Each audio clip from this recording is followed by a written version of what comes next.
Joining us in the studio is a man who brings R&B to the gospel stage with his smooth sound and eclectic style. He's both a singer and songwriter, musician and storyteller. He joins us in the studio to talk about his latest project, What Love's All About. Welcome, Leon Timbo. Pleasure to be here, bro. I have to say I was scared to shake your hand. Don't do it. Because, you know. Don't do it. Don't start. Don't start. And then the beard gang. Yeah. Do you ever get stopped at the airport? You know, we did this first. I'm in the States, I'm a Florida boy, Duval County, Jacksonville, Florida, and I guarantee you 15, 20 years ago, we looked like this. Are you serious? Absolutely, it's Florida. We started this. Well, let's talk about music. Now, right. you have this incredible album, and when people talk about your style, they talk about the classics.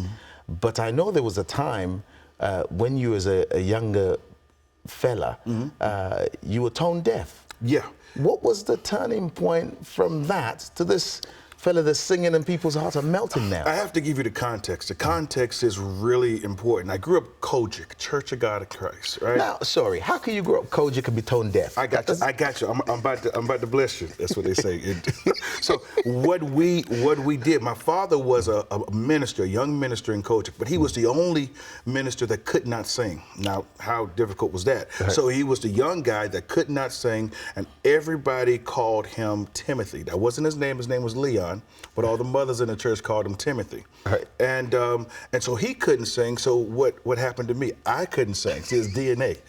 So even though we were there, he didn't help me out. He would play Andre Crouch 8 tracks, and I would love the lyrics and could not really compute or articulate the lyrics in tone, but I understood the words. That's why I think even now, I'm more of a lyricist than I am a musician. You know, I am a storyteller first, and then the music kind of comes later. So I think that inadequacy early on benefited me now. But there was something of a spiritual intervention of sorts in this, because I mean, being tone deaf is a difficult thing when you're going to sing the kind of songs you know. It's embarrassing. You're in the Sunshine Band and you keep getting called out. You know, shut up, but I'm singing tenor. You know, this is crazy. And so I was 16 and I said, God, I'm just now realizing who you are for me, and this is what I want. I know it sounds weird. Nobody ever said this is what you're supposed to do. I even told him who I wanted to sound like. I'm like, give me a little bit of John P. Key, a little bit of Marvin Winans. If you want to put a little bit of Marvin Gaye in Jesus, that's up to you. If you want to put a little Marvin Gaye in Jesus, that's up to you. But give me some Marvin Winans, some John P. Key, and if you will, Jesus, give me just a little bit of Luther. I want just if there's any heavenly Luther, you know, raindrops falling, don't let it happen without clearly me. He answered you. So we as I said, we're talking about the your album, What Love's All About.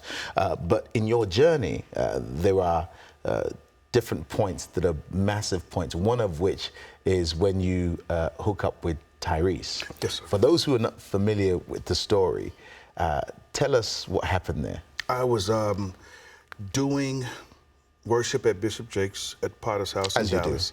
And it was... As you do. We are bros already. It's amazing. And so I'm doing worship. And so the second service, Tyrese comes in. Now, what he didn't know is that the first service was maybe one of the first times there was just all worship in the service. And so the second service, the producer told me, listen, we're not going to do that again. You know, there has to be preaching. We got 1 million plus people. There has to be preaching that's going to happen. And so what happened after that initial worship moment in the second service was that Tyrese came backstage and said, I don't know what just happened, but whatever it is, I'm doing a show at the House of Blues. Can you bring that to this? Now, let me ask you. Yes, sir. That conversation is bad. I mean, being in Potter's house in front of all these people, millions watching, that's bad enough. You singing, Tyrese comes, that's bad enough. Yeah. Then you get to the House of Blues. What do you do with these thousands of young ladies screaming? I'm not ready. I'm not ready. I don't have a Jesus song that's going to tame people, women, that's waiting on the guy to get on stage and take his shirt off. I don't have that ministry. So what you do? That's not my ministry. I don't have the shirt off ministry. I have the... So it's a different... God set me up. When I thought that I was at the end of an amazing day with an amazing move, God says, no. That was the launch for what I really want you to do. And so when I went in the green room, I said, Lord, I don't have a song that's going to do this work. And so right then he deposited a song.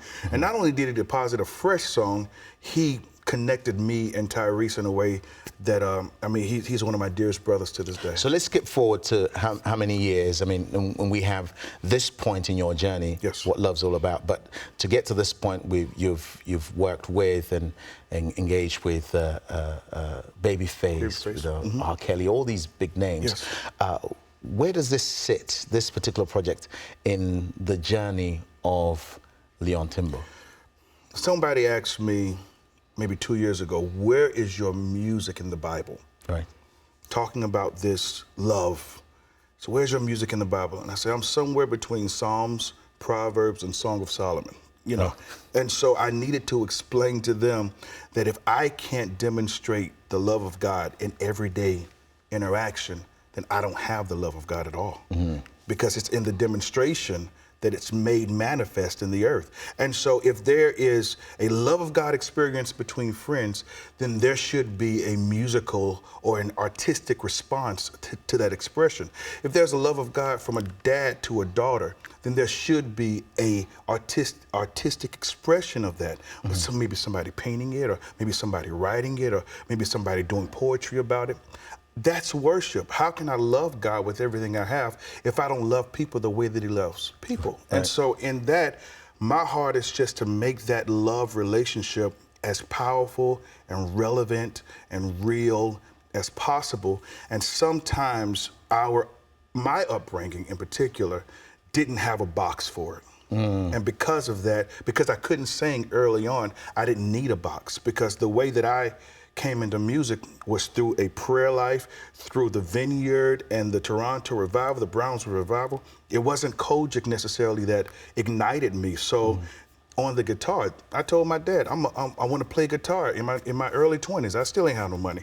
And he said, I'm not going to buy you a guitar. I said, I'm going to start leading. When I get my guitar, I'm going to lead the church in worship. And 5 years later, that's what happened. God just put this burning in me to do something different, even if it wasn't understood. I tell you, we could have a whole conversation by itself and just about being outside the box and what that really means.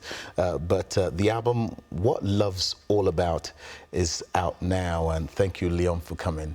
Such a pleasure, man. It's great to have you. Thank you. Still scared of your beard and your shoulders, mate. I tell you.